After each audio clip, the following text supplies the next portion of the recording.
राज ठाकरे कहते हैं हम हिंदू हैं लेकिन हिंदी नहीं। राज ठाकरे कहते हैं कि हिंदी सीखने और सिखाने की जरूरत ही नहीं है किसी को। राज ठाकरे कहते हैं कि हिंदी की किताबों को स्कूलों में आने ही नहीं देंगे, किसी भी बच्चे को सीखने ही नहीं देंगे। राज ठाकरे जी का एजेंडा साफ है, मराठी और हिंदी की लड़ाई। पर अब यह लड़ाई सिर्फ मराठी और हिंदी की नहीं है, यह लड़ाई हिंदू बनाम हिंदी की बना दी है राज ठाकरे जी ने। ठाकरे जी का ऐसा कहना है कि हम हिंदू हैं लेकिन हिंदी नहीं है। पता नहीं कैसे अलग कर लिया इन्होंने, क्या मतलब है इसका? क्या हिंदू होकर हिंदी से नफरत की जा सकती है क्या? राज ठाकरे जी ऐसा करके दिखा। क्या हिंदी अब कोई दुश्मन भाषा हो गई है? हिंदी बोलने वालों को पीटने लगे हैं राज ठाकरे जी। हाल ही में महाराष्ट्र सरकार ने जब 2025 और 2026 का जो सेशन है उसमें स्कूलों में हिंदी को तीसरी भाषा के रूप में अनिवार्य किया, कंपलसरी कर दिया कि अब तो बच्चों को पढ़ाई ही जाएगी हिंदी महाराष्ट्र में। तो पूरे महाराष्ट्र में सियासी घमासान शुरू हो गया और सबसे ज्यादा चिल्लाने लगे कौन? राज ठाकरे। इनकी तो राजनीति ही इसी पर टिकी।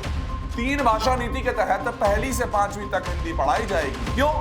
क्योंकि ये नेशनल एजुकेशन पॉलिसी का हिस्सा है जिसे पूरे देश में लागू किया जा रहा है। पर राज ठाकरे को इससे दिक्कत है, और इतनी दिक्कत है कि वो धमकी पर उतर आए हैं। कहते हैं कि पढ़ा कर देख लीजिए, बताता हूं, अगर स्कूलों में हिंदी की किताबें भी आ गई तो हम आंदोलन कर देंगे, हम नहीं पढ़ने देंगे हिंदी।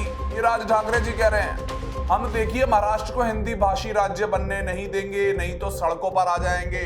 राज ठाकरे जी का मतलब साफ है, अब इन्हें हिंदी से नफरत खुलेआम करनी है। राजनीति इसी से चल रही है इनकी। राज ठाकरे जी, आप कौन होते हैं ये तय करने वाले कि महाराष्ट्र के बच्चों को कौन सी भाषा पढ़नी चाहिए? इन बच्चों के भविष्य में कौन सी भाषा जरूरी है ये आप तय कर रहे हो, एक राजनीतिक पार्टी, और वो वाली पार्टी जो कभी कुछ जीती भी नहीं। कौन हो यार? क्या आप देश के संविधान से ऊपर हो गए? क्या आप नेशनल एजुकेशन पॉलिसी के खिलाफ जाकर बच्चों का भविष्य तय कर रहे हो? आप बैठे थे जितने लोगों की अभी एक्सपर्ट्स की पूरी जो मेहनत लगी उन्होंने बोला हिंदी के आंकड़े भी बताऊंगा। आप कहते हैं हिंदी राजभाषा है, राष्ट्रभाषा थोड़ी है, ठीक है, पर क्या आप ये बातें तब भी कहते हैं अगर स्कूलों में उर्दू अनिवार्य होती, या अगर तमिल तेलुगु थोपी जाती तब भी आप आंदोलन करते? हमने तो नहीं देखा, क्योंकि आपकी समस्या ना सिर्फ हिंदी से है। आपने कभी कहीं और कुछ बोला ही नहीं, हिंदी बोलने वालों से। तो अब आप हिंदू हिंदी पता नहीं किसके पीछे पड़े हो, ये तो आपकी राजनीति भी तय नहीं कर पाए। सबसे बड़ा सवाल क्या है, जब दक्षिण भारत में हिंदी लागू नहीं होती तो आप वहां आंदोलन क्यों नहीं करते? दक्षिण भारत तो नहीं गया, आपको सारा यही करना था, आपकी पार्टी भी तो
अब इस ऑफिशियल लैंग्वेज को ही ना पढ़े, ना समझे, ना जाने।